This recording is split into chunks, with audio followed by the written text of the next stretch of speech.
Hello, everyone.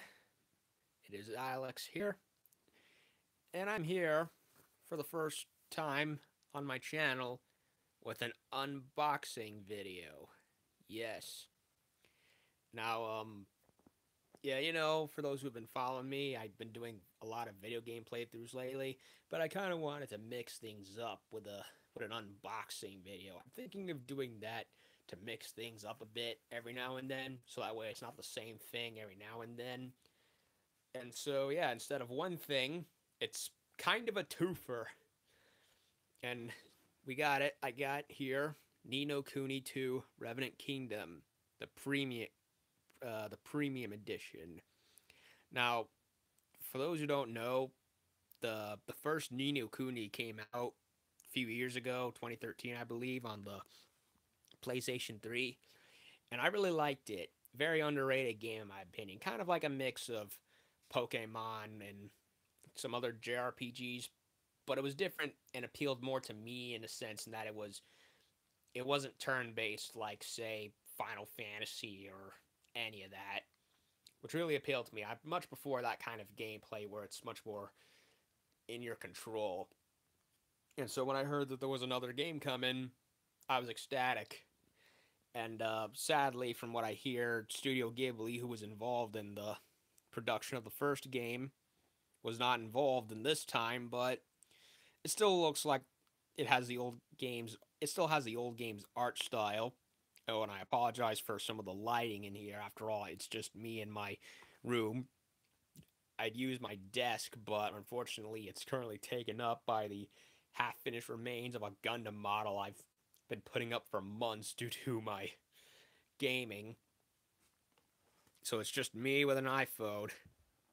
Nothing fancy. So, yeah, for the ease of use, I've already technically opened everything, but as far as so in a sense it's kind of a I guess you could say it's half an unboxing, but hey, it's just me with an iPhone and nothing else, so I think I'd rather have things a bit pre-done so that way I can show it off. And what does the premium edition give you should you go and get the game like I did? Well, for starters, the base game, of course, with a nice alternate cover. Well, the regular cover, this being the alternate for the Premier Edition. And of course, we got the game. And for those who got the Premium Edition, you get the weapon sword set, which gives you extra weapons in the game. Hopefully, it means that their models will actually be in the game, because that wasn't the case in the first game, at least with the familiars anyway. I mean, you could equip different stuff to them, but but the game didn't exactly show what they had on them in game. So hopefully they changed that this time. And we got a little other anime game ads. Dragon Ball Fighter Z. I might play that eventually once the price goes down.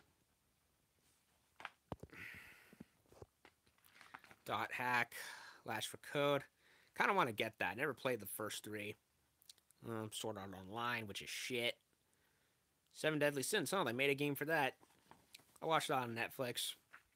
Quirky anime, though I enjoyed it. And of course, we have the steel case, which is nice and purty.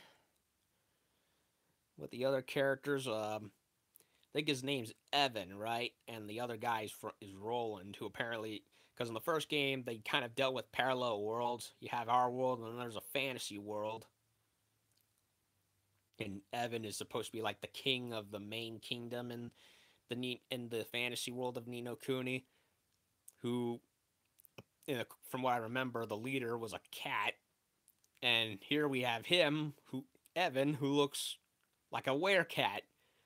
So who did King Tom, the king in the previous game, boink, that ended up forming Evan to look like this? I don't know. And then you have this guy, Roland, who kind of looks like a character from Full Metal Alchemist with how he's dressed, with the blue military uniform trench coat. Awesome series, by the way. Recommend it. Brotherhood especially. And inside, we have not an extra space for the game, as well as the music soundtrack, which honestly was my main reason for getting the premium edition, because I love me some good video game music. Nice cover with the third character. I don't know her name though. We'll find out eventually. And they also give you a bit of a paper craft set. Don't think I'll really be doing anything with it, but I guess it's a nice extra thing. So that's pretty much all that comes in the premium. There is a much more expensive version that comes with a bunch of extra physical stuff, but I honestly didn't need any of it. Oh, and here's another thing that kind of gets on my groin. What is it with a lot of these video game companies releasing boxes with the game's title and descriptions being not just in English but in Spanish and French? Um, why? Doesn't that just take up extra space that would have been better suited for, I guess, more detail to for the box? Like you look in the back of a box to see all a bunch of cool screenshots and texts and all that, and here it's just 2/3 of it is taken up by alternate language. Like, why would you do that? I mean, I can understand doing that in games that are released elsewhere, but considering that America is predominantly English, I never understood this trend, which has been going on for the past decade or so. To me, it's just like busy work. So that technically you could say is the meat of this unboxing, but I'm also a metalhead, and a certain one of my favorite metal bands of all time released their newest album, Firepower. So I got this a little extra with it. And Judas Priest, yeah, definitely love them. Definitely in my top 5 metal groups of all time. I technically have already opened this because I wanted to listen to it in my car. So far, I'm impressed with it. I like the box.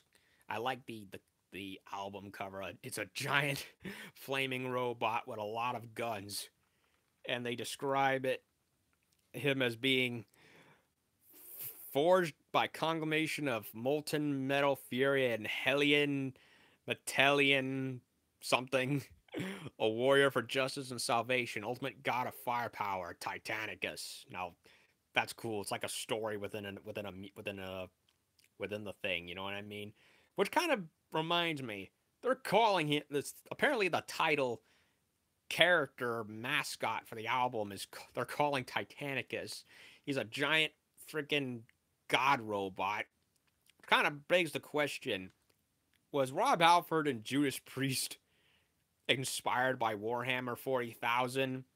Because there's a book called Titanicus, which primarily is themed around the Titans, giant war robots by the Imperium of Man, also used by other factions, and they're described as god machines. So, what was Rob and crew like inspired by Titanicus and 40K and named it in reference to the book, and also by extension the Titans in general with the whole God Machine thing? I don't know. I mean, it'd be pretty freaking hilarious if that was the case. Probably a stretch. But yeah, that pretty much makes for this unboxing. I'm really looking forward to playing this game. Loved the first Ni no Kuni, and so far I'm liking Firepower very much. Good old Priest with kind of has a bit of 2014's Redeemer of Souls mixed with Jugulator, the one of the 2 other albums in the 90s with Ripper Owens when he filled in for Rob when he left the group for a while. So yeah, I'm looking forward to this, and rest assured I am going to start playing the game in a little while. Just wanted to